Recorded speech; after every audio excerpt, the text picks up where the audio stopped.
Hello friends, आप देख रहे हैं एनएन स्पोर्ट्स और मैं हूं रवीश। जैसा कि आप जानते हैं कि टीम इंडिया के पूर्व कैप्टन महेंद्र सिंह धोनी ने रिटायरमेंट ले ली है और अब महेंद्र सिंह धोनी आईपीएल में अपना जलवा दिखाते हुए नजर आएंगे।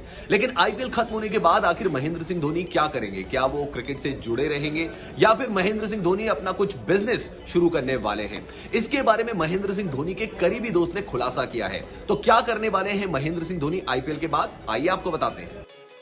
महेंद्र सिंह धोनी इंटरनेशनल क्रिकेट से संन्यास लेने के बाद अब क्या करने वाले हैं? अगर आप सोचते हैं कि धोनी कभी इस बारे में बात करेंगे तो ऐसा नहीं होने वाला। हालांकि धोनी के बिजनेस पार्टनर अरुण पांडे ने जरूर इस बारे में विस्तार से बात की है। अरुण पांडे का धोनी के संन्यास के बारे में कहना था कि उन्हें पता था कि धोनी जल्द ही संन्यास का ऐलान करने वाले हैं, लेकिन कब करेंगे ये नहीं पता था। वैसे भी ये उन्हें ही तय करना था। अरुण पांडे ने कहा कि धोनी ने आईपीएल की तैयारियां शुरू कर दी थी, लेकिन इसे स्थगित कर दिया गया था और फिर T20 वर्ल्ड कप को भी टाल दिया गया था। वो मानसिक रूप से मुक्त होने की सोच रहे थे। अरुण पांडे ने कहा कि क्योंकि 15 अगस्त सेना के लिए विशेष दिन है, उन्होंने संन्यास के बारे में उस नजरिए से भी सोचा होगा। तो अब सवाल यही उठता है कि 10 नवंबर को आईपीएल खत्म हो जाएगा, तो उसके बाद महेंद्र सिंह धोनी क्या करेंगे? क्या वो क्रिकेट से जुड़े रहेंगे या फिर वो अपने बिजनेस का विस्तार करने वाले हैं? अरुण पांडे ने इसके बारे में डिटेल से बताया। अरुण पांडे ने कहा कि एक बात सुनिश्चित है कि धोनी अब सेना के साथ ज्यादा समय बिताएंगे। वो अपने अपने बिजनेस और बाकी प्रतिबद्धताओं के लिए भी समय देंगे। हम जल्द ही बैठेंगे और आगे का रास्ता तय करेंगे। वैसे भी 2019 वर्ल्ड कप के सेमीफाइनल में भारतीय टीम के हारने के बाद उन्होंने पैराशूट रेजिमेंट के साथ 1 महीने से ज्यादा समय तक परीक्षण लिया था। साथ ही धोनी का सेना प्रेम किसी से छुपा हुआ नहीं है। अब एक और सवाल यह है कि क्या रिटायरमेंट के बाद धोनी की ब्रांड वैल्यू कम हो जाएगी? क्या उन्हें एंडोर्समेंट के लिए उतने पैसे नहीं मिलेंगे जितने पहले मिलते थे?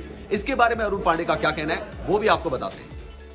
ज्यादातर मामलों में संन्यास के बाद एक एथलीट की ब्रांड वैल्यू कम हो जाती है, लेकिन अरुण पांडे ने जोर देकर कहा कि एमएस धोनी के साथ ऐसा नहीं होगा। उन्होंने कहा कि विश्व कप जुलाई 2019 के बाद से हमने 10 नए ब्रांड के साथ करार किया। ये बढ़ता रहेगा क्योंकि धोनी सिर्फ क्रिकेट के बारे में नहीं है, वो एक युवा आइकन है। पांडे ने कहा कि ऐसे ज्यादातर मामले में संन्यास के बाद असर पड़ता है, लेकिन धोनी की बात अलग है। उनकी उपलब्धियां व्यक्तिगत नहीं है, उनकी उपलब्धियां टीम के लिए और देश के लिए हैं। पांडे ने कहा कि धोनी इंडियन प्रीमियर लीग के अगले 2 या 3 सीजन में खेलेंगे। उन्होंने कहा कि वो कम से कम कुछ और सालों के लिए खेलेंगे। संन्यास के कारण वो अब मानसिक रूप से मुक्त होंगे। उनके इस फैसले के पीछे निश्चित रूप से T20 वर्ल्ड कप का टलना एक बड़ा कारण रहा। T20 वर्ल्ड कप का आयोजन इस साल अक्टूबर-नवंबर में होना था, लेकिन कोविड-19 महामारी के कारण उसे 2022 तक टाल दिया गया है। तो धोनी के फ्यूचर प्लान के बारे में हमने आपको बताया। वैसे फिलहाल धोनी आईपीएल के लिए प्रैक्टिस कर रहे हैं और सभी फैंस को बेसब्री से इंतजार है कि महेंद्र सिंह धोनी मैदान में उतरे और अपनी बल्लेबाजी का जलवा दिखाएं। और ज्यादा जानकारी के लिए आप हमारे YouTube sports channel N N sports को सब्सक्राइब कर सकते हैं।